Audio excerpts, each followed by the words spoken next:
Well, good evening, good afternoon, good morning, whichever time it is that you're watching or listening to us. We're talking freely, and I'm Rainey, and this is Ray, and we are going to be talking about the dark side of Ruby Frank today. So let's get into it.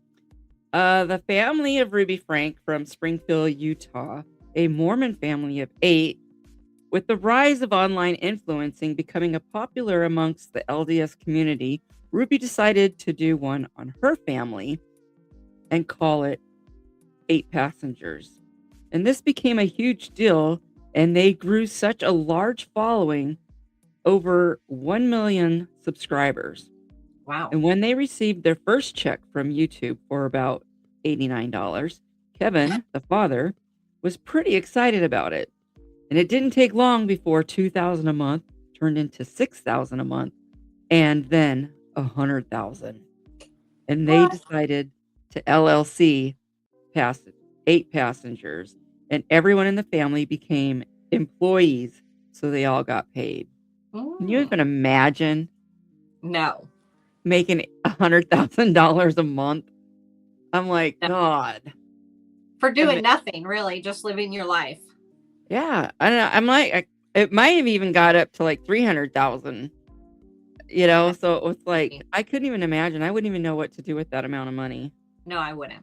I mean, I can't even make that much in a year, let Yes, alone a correct. month. So, yeah, that's crazy. But, I mean, if you got connections out there and people get curious because I mean, you're going to a Mormon church.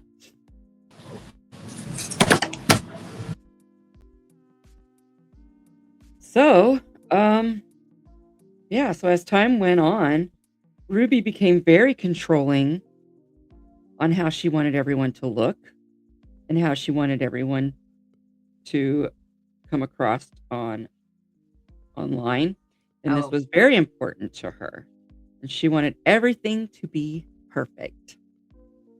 for that kind of money, I guess. Yeah. So as time went on, Chad, one of the children, he was one of the older ones, was feeling uninterested in being told what to say and how to react. And so then Ruby just wasn't having it, and this really ticked her off. So she decided to punish him by taking away his phone and his bedroom. So his two options for sleeping was either in the living room on the floor or in the basement on a beanbag. So Chad decided to go with the beanbag option. And this went on for 7 months. Wow. Yeah. So, well, of course, during this time, it was never public knowledge until Chad just happened to mention it on a live stream with Ruby. And she had mentioned how he had gotten in trouble, but she didn't expect that Chad was going to mention the sleeping on a beanbag for 7 months because his room was taken away. And the audience did not like that, did not like what they were hearing. And the other influencers went ape shit over all this stuff. You know how they are. They Yeah, all go, they yeah, have to be the first ones on there to start talking crap about whoever. So, that kind of hurt them a lot. So, anyway, it spread like wildfire how she was a terrible parent and how this child is child abuse, and when Chad still refused to be told how to pretend to be happy and how to act on camera, Ruby asked a friend for recommendations for a therapist. So the friend immediately thought of a well-known therapist, life coach named Jodi Hildebrandt. So Jodi enters the picture with online therapy, and over time, Chad developed a good relationship and began to be more obedient. okay. So Jody and Ruby became friends, and then Ruby became more involved. Well, more involved in the program. So Jody caused a lot of couples to split up, and she really talked negatively of men. And her program called Connections became very cult like. Jody was the leader, and she was good at manipulating. And Ruby and other women were just wrapped around her finger. Hmm. And Ruby asked Kevin to join a men's group, and she felt it would help their marriage. And Kevin realized this group was for addicts, but Jodi would just praise Kevin, and he felt good about that because he noticed the change in how Ruby looked at him, Hmm. and he appeared to be happier. And then the kids noticed. And so, anyway, then Ruby trained to become a coach with connections. And then Kevin and Ruby became the voice of connection. They're like ideal couple, so everyone kind of looked up to them. So then, it worked out well for Jodi because she gained the following of the Frankies, and that gave her more power, more money. And the 8 passengers eventually became moms of truth because with Wow. all the negative feedback from all the other influencers, 8 passengers went, Okay. it just wasn't people. They started losing some followers and, and then all that um, negativity about them. So anyway, so Jodi or Ruby decided to change it and use the following that she already had and change the group channel to Moms of Truth. And that's where Jodi and Ruby, I guess, you could call it their scandal, begins. So there was an evil inside of Jodi that she ended up, well, let me back up a little bit. I kind of jumped ahead. But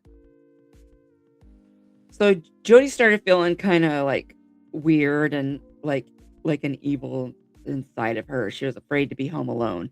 So both Ruby and Kevin had went to Ivins, Utah, which is just out of St. George's, where Jodi lived Mm-hmm. in her like $1 million home. Wow. And so anyway, so they were staying there for a little while. Well, anyway, she ended up moving in with the Frankies because she was afraid to be alone. And so then Ruby made Sherry, her oldest daughter, move all of her belongings out of her room. And then, well, she ended up going off to college 2 weeks later anyway. So Okay. the issues then began with the 2 younger children. Sherry decided to look up Jodi Hildebrandt and found out that she really was not a therapist. And reviews were telling people to not trust her because it's a scam, because Oh. she will just take your money. Well, keep in mind, this woman lived in Ivins, Utah, outside of St. George, and it's a very kind of ritzy area where she was at, out in the middle of nowhere.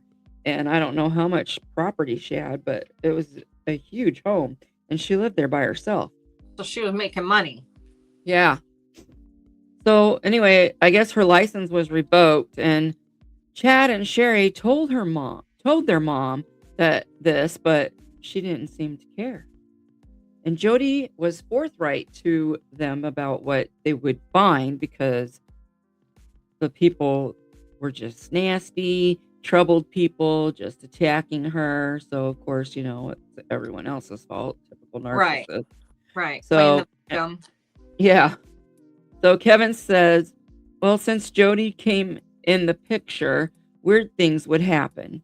And Jodi would go into these possessed trances and have like these other voices, and they'd be like, I own her. Okay. Like totally like, don't mess with her. She's mine. I own her. And so Ruby believed they were meant to be there to help her and exorcise the demons out. Hmm. So Kevin placed his hands on her to cast the demons out, and she would hiss and growl. And he believed that all this was real, of course. When he was interviewed and they asked him, well, did you even believe that it was like that all that was real? And he's like, of course I did, And so this went on for weeks. And then they wanted Kevin out of the room, and Ruby decided to stay with her. So she started sleeping in the bed with Jodi. Yeah, that's weird. Very weird. So Kevin continued to do the men's group, and Jodi started calling Kevin out and making him out to be the bad guy. People started leaving the group once they found out that Jodi was actually staying at their home. Like, they just thought, I think some people were starting to kind of get weirded out by some of this stuff. Right. And these are people that live near them, so they were kind of seeing like weird, to them, they just felt something was weird going on. Right. And so anyway, so then Ruby started saying that the two youngest were starting to show to be problematic. And so they were told they would not be seeing Santa this Christmas and no gifts. And one of the neighbor girls just went over there and to deliver a gift, and Ruby took it and then closed the door. So the little girl saw Ruby's daughter later and that day, and then she was so excited and said, "Did you get it?"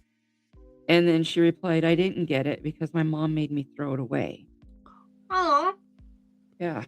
Rude.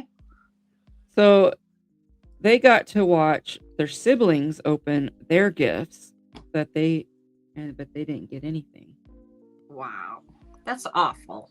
Mm-hmm. So Sherry continued to feel weird about everything. She suspected that Ruby and Jodi were more than just friends. Sounds like it. Mm-hmm. And then Kevin felt Jodi wanted Ruby all to herself. And so Kevin needed to go. So she started promoting separation being a tool. And then Jodi was portraying cult-like power and leadership. And then Ruby blamed Chad's bad behavior on Jodi's possession, saying that he was the cause of her possession. And so they had both Chad and Kevin move out. Yeah. Okay. So they went and got their own apartment, and then Chad had eventually moved out of his dad's place too, and so he was on his own. And then the thing that was weird too is that they were still doing the group stuff, even though that they were removed from the home. Okay. Because for Kevin, it was just really important for him to be able to make all the changes that he needed to make so that he can move back home and be with his family. Oh, he was working on himself. Yeah. Okay. But doing all the group therapy, which that Jodi was leading. Right. Yeah. And so was Chad. Chad was still doing his thing, and and he was starting to do really well, and so anyway, so Ruby had told Kevin that their marriage was in trouble, and because of him that he needed to move and have no contact with her or the kids. So she explained to the kids he explained to the kids that he had to go and work on himself so that he could come back and be a better dad. And Ruby contacted Sherry and told her she was told not to contact her dad and Chad. And because she did, when she was told not to, she was being removed from the car insurance. The health insurance was going to be terminated at the end of the month. And so then Sherry was like, what the heck is going on? So she drove home from BYU and had one of the neighbor friends go with her to the house. And when Ruby opened the door, she stepped out and she told Sherry, "You're causing a lot of damage to the family." And so Ruby was stone cold, anger, and had animosity towards Sherry, and she was no longer part of the family. Boom. So as Mormons do, they excommunicated her. Oh. Yeah. So Sherry claimed that she's like, showed a picture to her friend and said, this is my mom. That is not my mom. Huh. That in there is not my mom. She knew something wasn't right because her mom was loving, and then that person is like evil. Right. Something took over. Mm-hmm. So after Kevin moved out, Chad and Kevin gone, Sherry was disowned. Jodi and Ruby running their Moms of Truth. Ruby does a vlog stating, "Your woke child is a walking zombie, and you have an opportunity to wake the zombie up." Like, that's just weird. Like, she would Right. just say all these weird things. Kind of like how Jodi would just talk negatively about men. This was basically like, you have to be in control of your children. You have to, make them listen and, obey, blah, blah, blah. So that's basically what this channel became about. And Okay. so the neighbors noticed that the kids were becoming withdrawn. Viewers were commenting how culty vibes were coming from Jodi and Ruby and what a horrible mom she was. Kevin became a hermit. Chad still was meeting online with Jodi. Sherry texted her dad. He hearted the message and then he unhearted it. And then so she tried texting him again and then he blocked her. Oh. Yeah. So I guess because they weren't supposed to have contact with each other. Okay. Well, we don't have one rational parent here. We have two dopes. Yeah. Like he was brainwashed. He's Right. believing all this, So the neighbors noticing how much worse she was getting and noticed that she was filming more from St. George. And so the kids were home alone, 4 hours away. Neighbors were growing concerned. And Sherry contacted 911 because one of the neighbors had, I guess, got in touch with her and said, something's going on.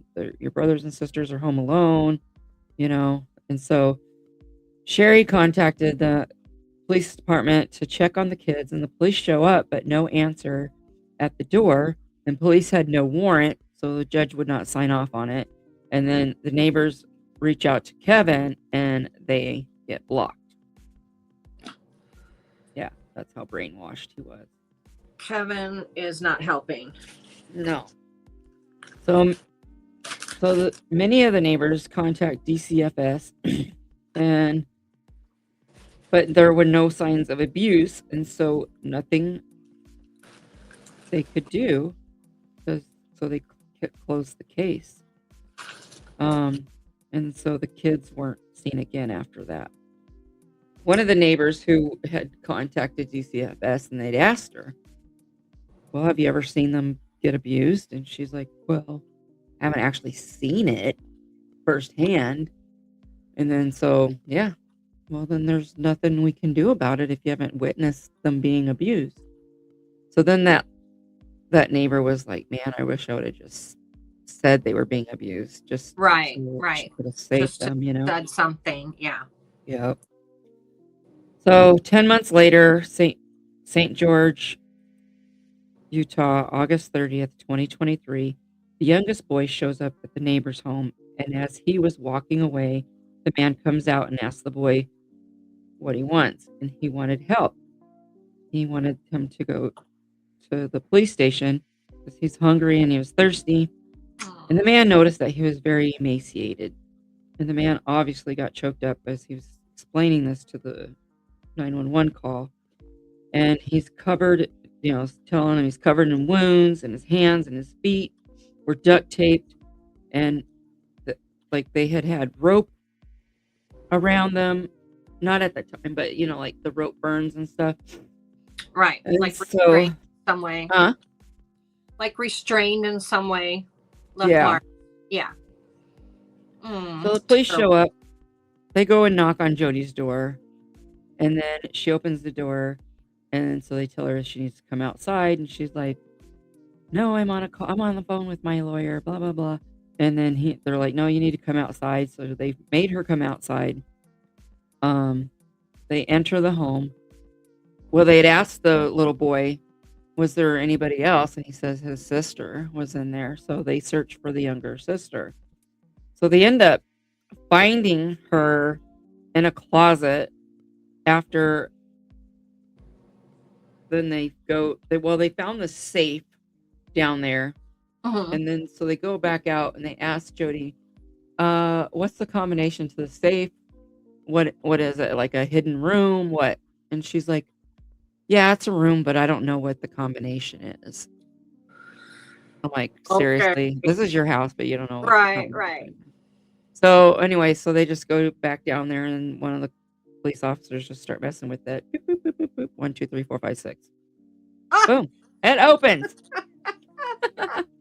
So they go inside and they start opening the drawers, and that's where they found all like the like the cayenne pepper and honey mixture that they were rubbing on their wounds. Ah. They found the rope, the duct tape, gauze, all the stuff that they were using for on the kids.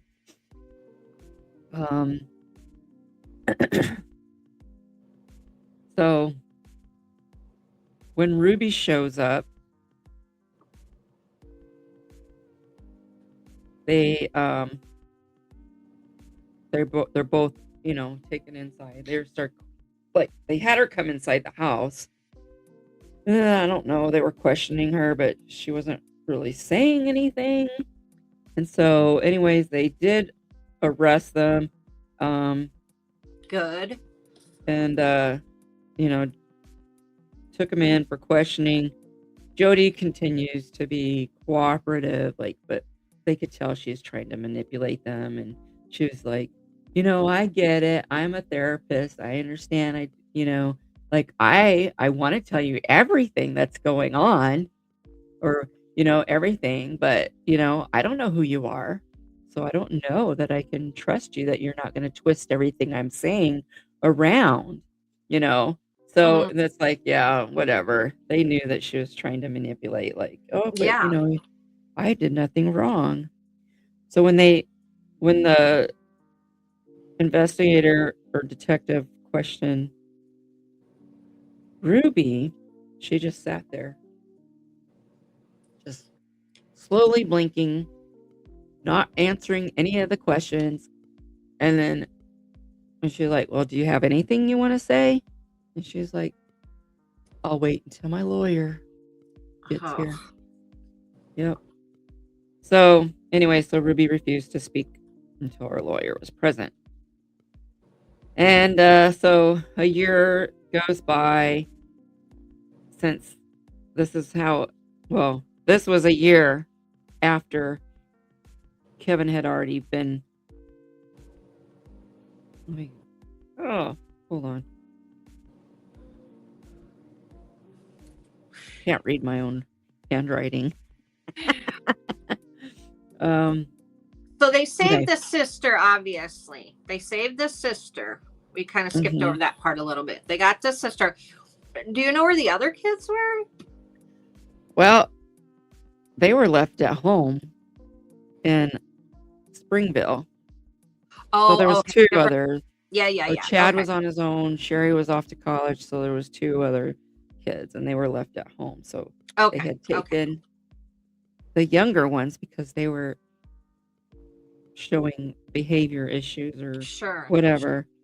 So anyway, so it's been a year since Kevin had failed to fix himself, I guess. Oh, since they had talked. Oh. It's been a year since they had talked. So Wow. since he had talked to Ruby. And Ruby had called Kevin prior to going to the police station. Okay. To let him know he needed to go to the police department to pick up the kids and that they were demon possessed. So this is your chance to redeem yourself. Oh, okay. So that she tells him that. So when the police start talking to him, he's already got this in his head. Right, So right. like he's already like not knowing what to believe anymore. Um and then at the same time that they're at the police station, the police go to Springville and break the door down to the Frankie home, and it did a sweep of the house, and it was empty.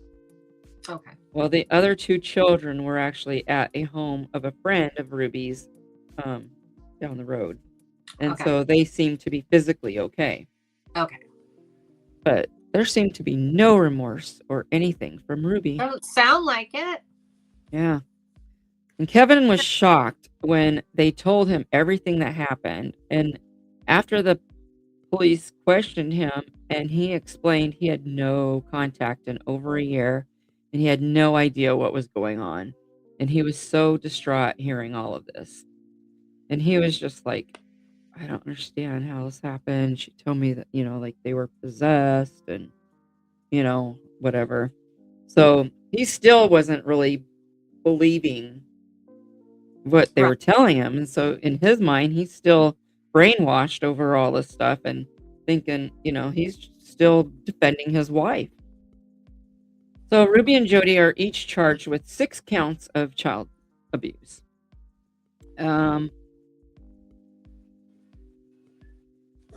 So anyway, yeah, I'm just like Sherry was like the only one who seemed aware of what was even happening. I know, and maybe Chad, but Chad was trying to comply after his 7-month beanbag sleeping. But he was probably really happy to get out of the house. She's probably like, you need to go. And he's like, good. Mm-hmm. Well, the police go back to Jodi's home and find a journal of Ruby's with dates and detailed info on what was happening. Like she wrote everything down. And she had wrote that, she claimed that the kids were possessed, so she had to abuse them. And that, man, so that young boy, he saved his and his sister's lives that day. Yeah. Yeah. He's the true hero in this whole story. Absolutely. Absolutely. And that neighbor, God bless that neighbor. He believed him. I mean, you can look at him and see, but still, you know how some people don't want to get involved and they're just like, go on home, boy. I'm not getting involved, Yeah, it's like he didn't answer the door, like when he rang the doorbell. And so the kid was just walking off and then he opened the door and he's like, what are you doing here? What do you need? And, and he's like, oh, I was just wanting to ask a couple things. Well, maybe just one, like, and so he goes like, go over here and have a seat and, let's talk, whatever. And that's when he's found out, like what was going on. And right. Well, bless him. I'm glad he got involved. Yeah, I mean, he was so choked up just when he called and was explaining, describing how the kid looked and everything.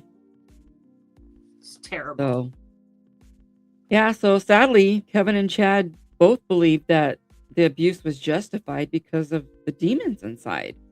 So in their minds, they were thinking, well, they had to do what they had to do because they were possessed.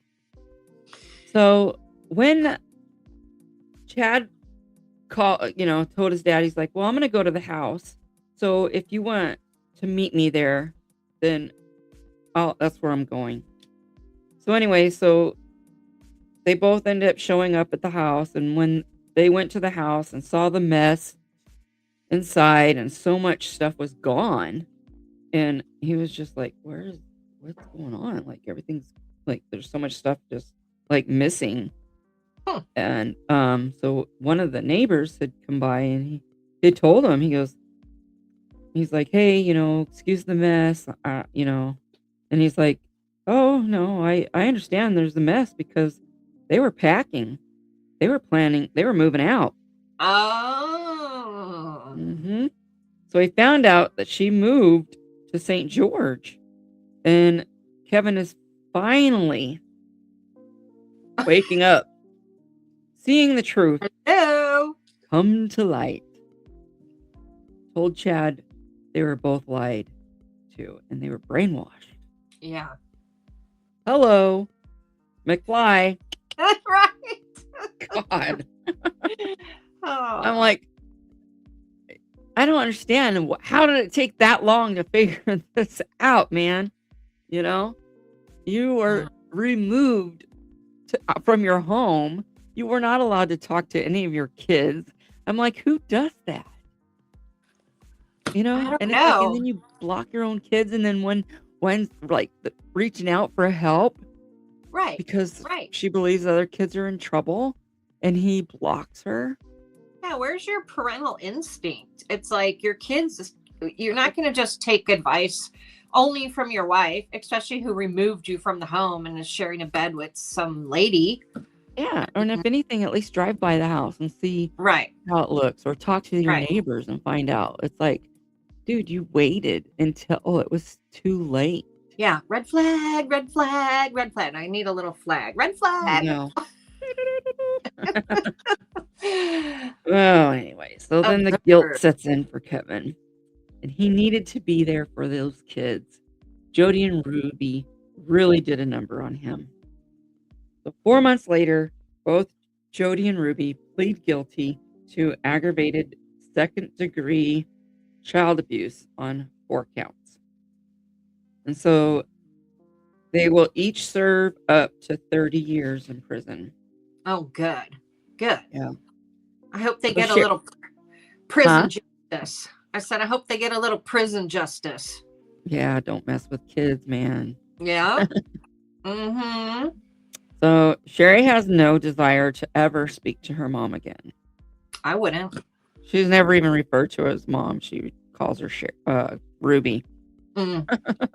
Yeah. And Chad misses the mother figure and who she was when he was younger, but he believes she's where she belongs. And then Kevin still loves her, even with all that she has done.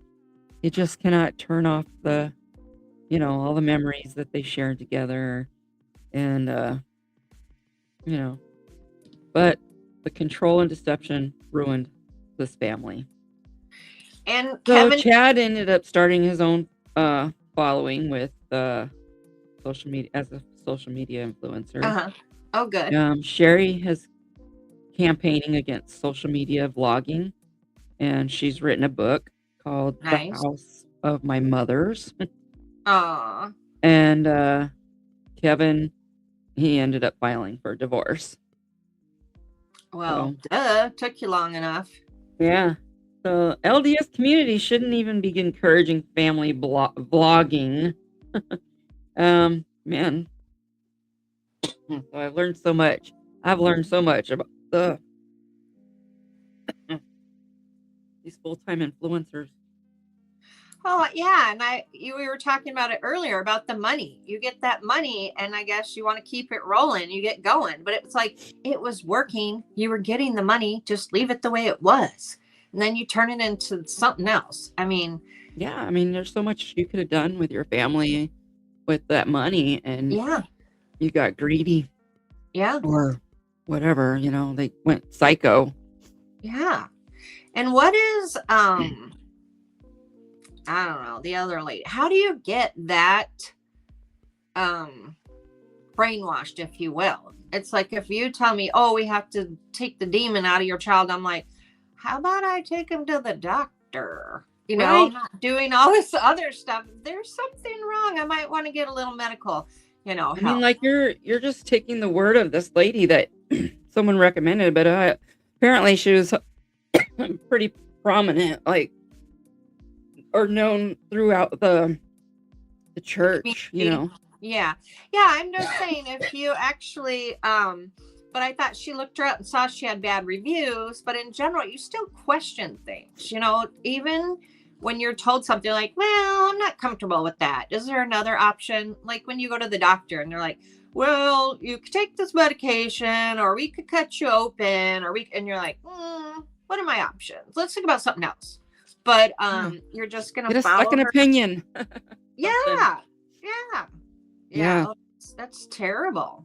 What's crazy too is like I came across this other influencer um that was in California, and it was a young girl at the time. She was building up her influence, and then she could, like had all these the squad or whatever it was called.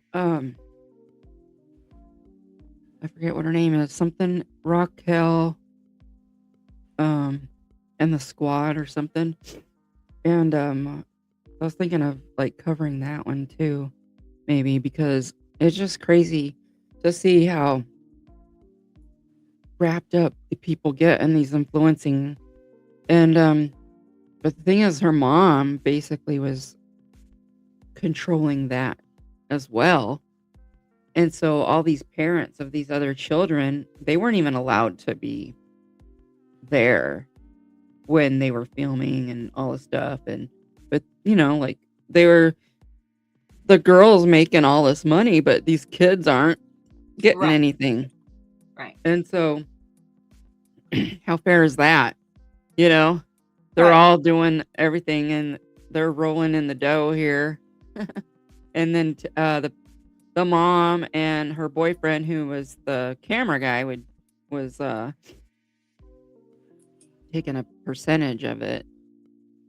So then they started helping the other kids with to try to build them up on their own, and they were taking a cut from them also. So yeah, it's Yeah, just I think crazy. it can be dangerous having your kids out there like that, Yeah.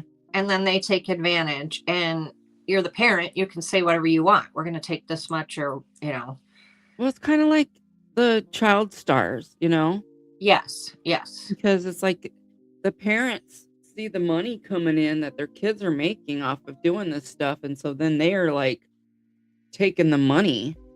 And I think that's why the what's it called? Co- Something account. I can't think of the name of it. But I Yeah, they remember, have laws to make sure that their parents couldn't just take all their money. yeah, it's Yeah. like a Coogan account. That's what it's called. The Coogan account. So the money goes into that account for the kids. Hmm. So they're I don't think their parents can touch it or whatever, or maybe they get like so much or whatever. I don't know. Because that happened with like uh Mama June, uh Oh, yeah. the girl. Hmm. I can't think of anybody's name right Honey now. Boo Boo. Honey Boo Boo, yeah. Yeah. So all I'm the not money that proud I she know had that. made, her mom took it. Yeah, And I'm so not then proud I she was know like, that, but I know what you're talking about. yeah. And that's an example. So like Yeah. even like when she went on Dancing with the Stars, and then the money she made from that too. But yeah, it caused a lot of problems with her and her mom. I got this piece of dust or something stuck in my throat. Oh, And that's why I'm like, "Ugh," after it's that right when I get done with my it's that story. Arizona dust. Yeah. Well, Oh that's a man. crazy story. I can't believe that people don't use their own common sense. Hmm. Tragedy. Yeah, Thank- because I mean, like I remember last week I was telling you about Jodi Hildebrandt. I watched yeah. that on Yeah. um, Netflix. Well, I went and I watched the Ruby Frank side of it because I wanted to know Okay. more of what happened with this. Because I was like, wait a minute, I remember that name, Ruby. And so then I found it on it's on Hulu, and so I watched that documentary, and I was like, oh yeah, this is nuts. And I'm like, oh, stupid influencing. Yeah. Everybody wants to be an influencer, a creator, whatever. Everybody wants to make money, doing this stuff. I mean, it's like we ain't making no money. I'll tell you that right now. I know. And then it's like, what's the cost? What's the cost if you're going to take it that far? But what a loon that. Yeah. I mean, it's like, hey, hopefully we're putting this information out there that we want to put out. But I mean, hell, I mean, like, we definitely don't even have maybe 11 followers, but I know more people are watching, but nothing, but I don't even care about that. That's like that's not important to me. I mean, heck, yeah, it would be a nice little bonus to be able to make money like that. But if you don't keep it up, you're once that money starts rolling in like that, it's like you got to keep on doing it every day, all day long. That's all these people do all day long. Right. They're making multiple videos and then they're editing them. So that's I'm like, well, that's why they can afford to get somebody to do, edit. I'm like, here, for people helping. Yeah, they're able to pay them. They're making big bucks. Yeah.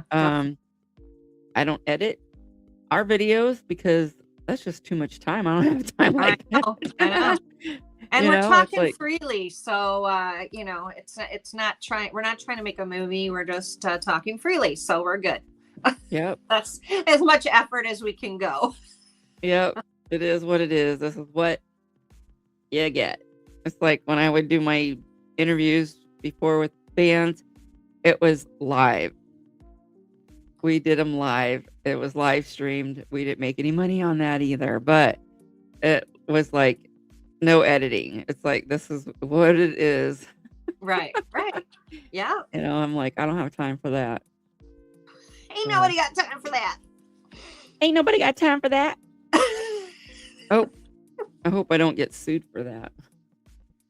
Oh. Is that trademarked? I don't know. I think you can say whatever you want to say. I don't know. We'll find out, right? Well, it's like there's some things you can't say. I know we found out from our video before, which I'm not going to say what it is because then they might flag this. No, but I mean like things like big catchphrases and stuff. Like they can copyright a catchphrase. Mm-hmm. Yeah, someone come up with it and they say it all the time.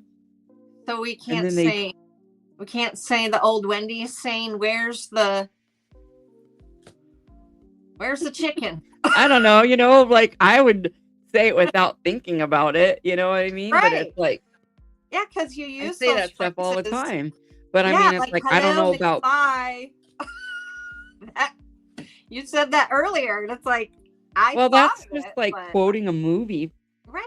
But I mean, like, think of like the wrestlers. What the announcer says.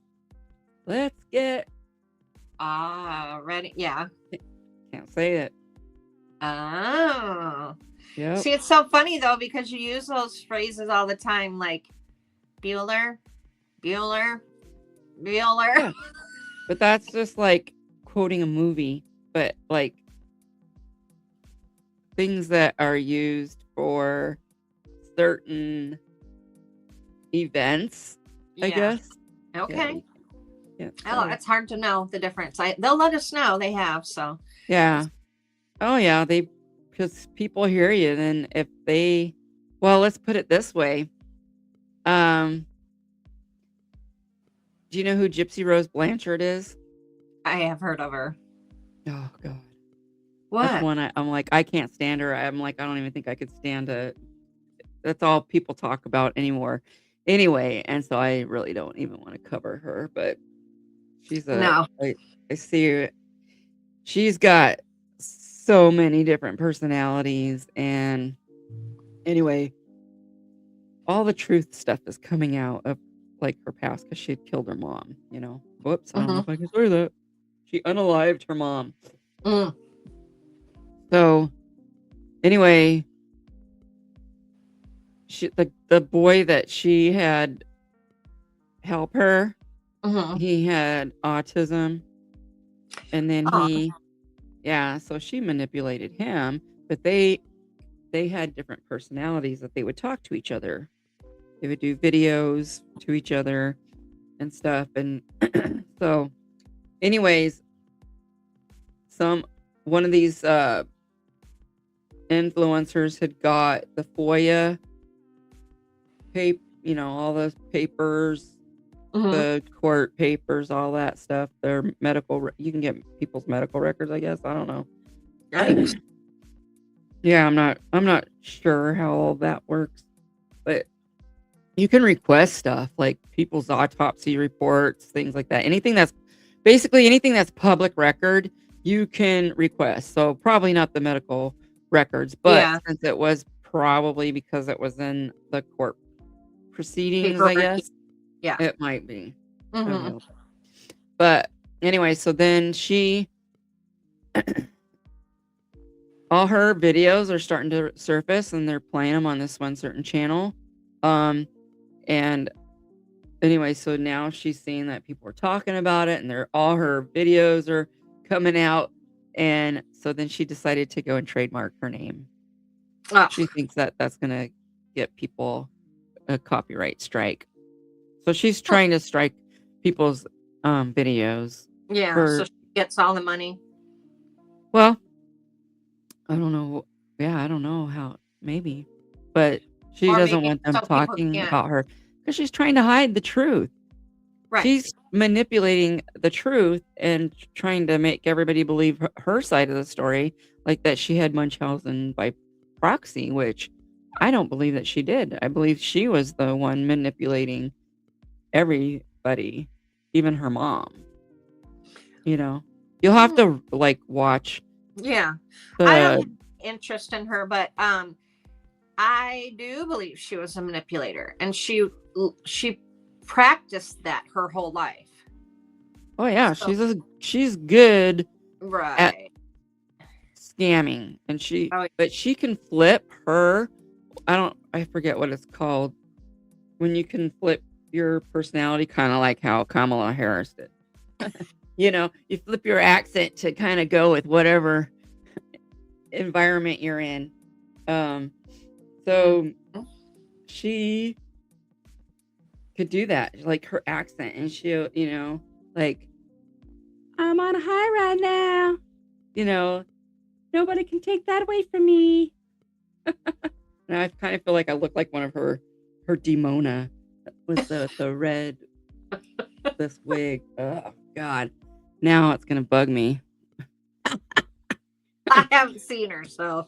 Oh God, I'll have to send you some videos. Okay. But yeah, she does some weird. It's weird, and the things that she would say, like she told Nick Godejohn that when they have their baby, when she turns 13, that she wanted him to take her virginity away from her. He wanted him to be her first. When she was 13? Yeah, if they had a daughter that he wanted her to their own daughter? Ugh. Okay. Yeah. Okay. That was, but she ended up going to prison for like 8 years, whatever. She got out. That guy got life. So anyway, now when she got out, she got married while she was in prison. She married this one guy. They got out, and then she ended up divorcing him and then going back to another guy that she was seeing before the one that she married. And so now they have a baby, and it's a girl. Oh. Yeah. So everybody kind of constantly watched her. She's been out for 2 years now. And it's still nonstop from the time she got out to now. It's still that's all people talk about. Well, I hope when that child's older, or even now, that people are watching her like a hawk, so that if anything ever happens, they do. Good. They do. I mean, she won't even show her baby's face on social media or whatever. But yeah, it's nuts. Gross. But yeah, I hope she's watched, and I hope gross. she disgusts me. And it's like, man, I almost felt sorry for her when I first watched the thing before she ever got out of prison. Yeah. But then I started seeing seeing the real her. Side. I was like, what the heck? And then I just see her personality switching, and I'm like, what the heck? And then she can, but so now she has like a podcast that she started. She's tried to do everything she can to try to sell herself, like capitalize on it now. Yeah. To get people to believe her and follow her or whatever. Like, so she has like 9 million followers, or 9,000 followers. No, it's like 9 million followers on TikTok. And anyway, so then she tried to do like, oh, I'm a painter now. I'm painting and I want to sell my paintings. And then that didn't go over. So then people ruined that for her. So she stopped doing that. And then now it's this podcast. But she sits there like, hi. And then she starts like talking like, I have God on my side now. And anyways, this is what I'm doing now. And I'm not the same person I used to be. I'm not the same person I was 5 minutes ago. Yeah. And 5 minutes from now, I'm going to be somebody else. God has me. God bless. God bless America. I don't Sybil. know.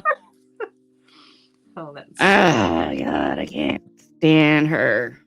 So I definitely won't. I won't do anything. No deep dive on that one. Good. But I just want to say, I can't stand that crazy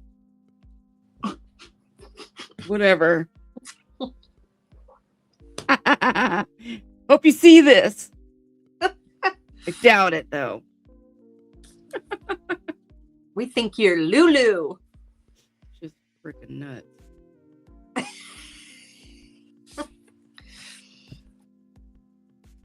Anyway, so that's it.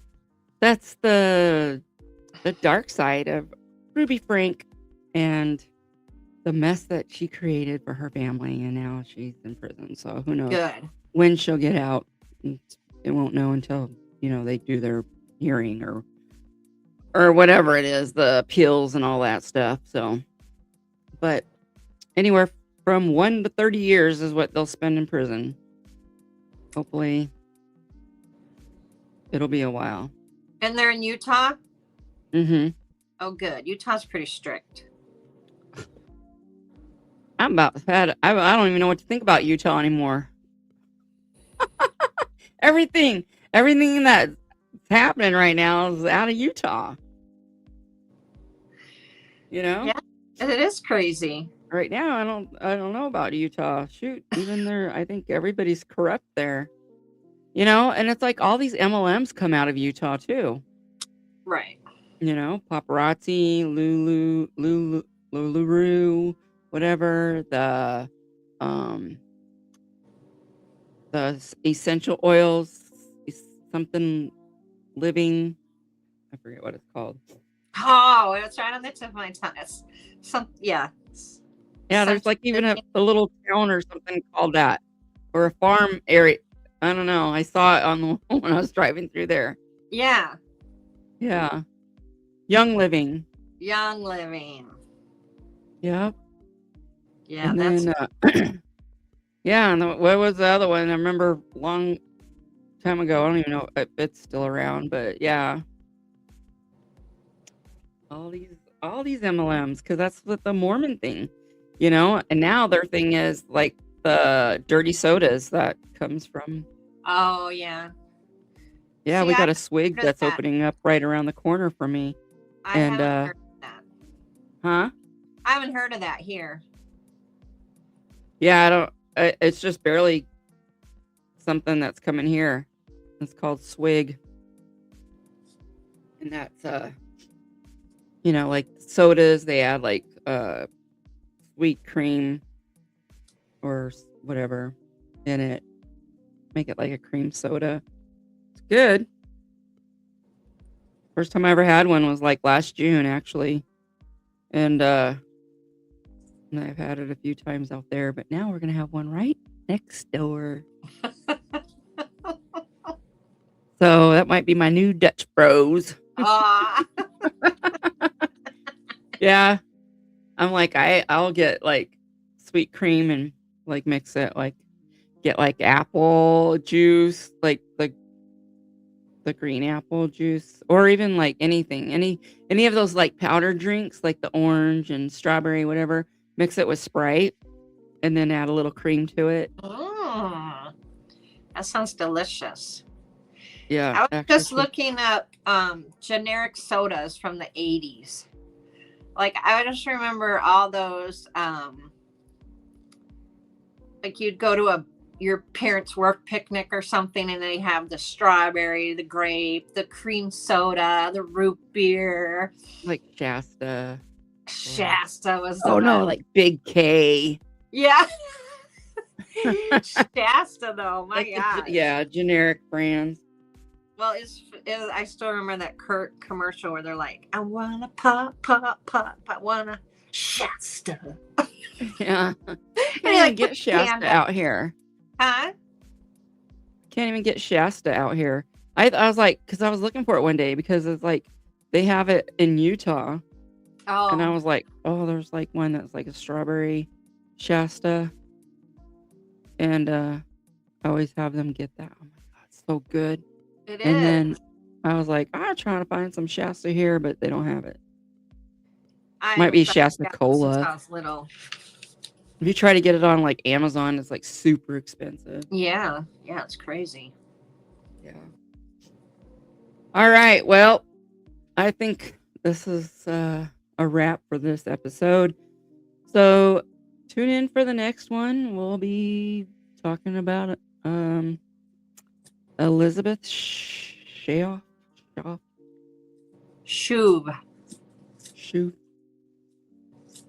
Yeah. So, yeah. So that's it. I hope everybody has a great day, evening, morning, whatever. Enjoy your weekend.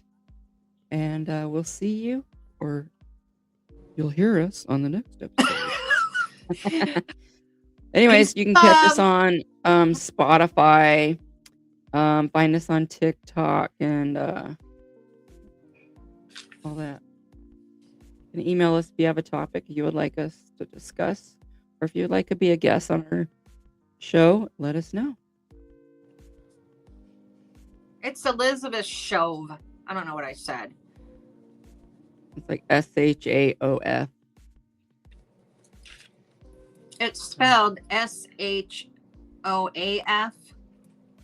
Oh. But it's spelled, or it sounds Shove. All right. Well, thanks for listening. Right. Peace and love. Have a good one. That's a wrap. Peace out.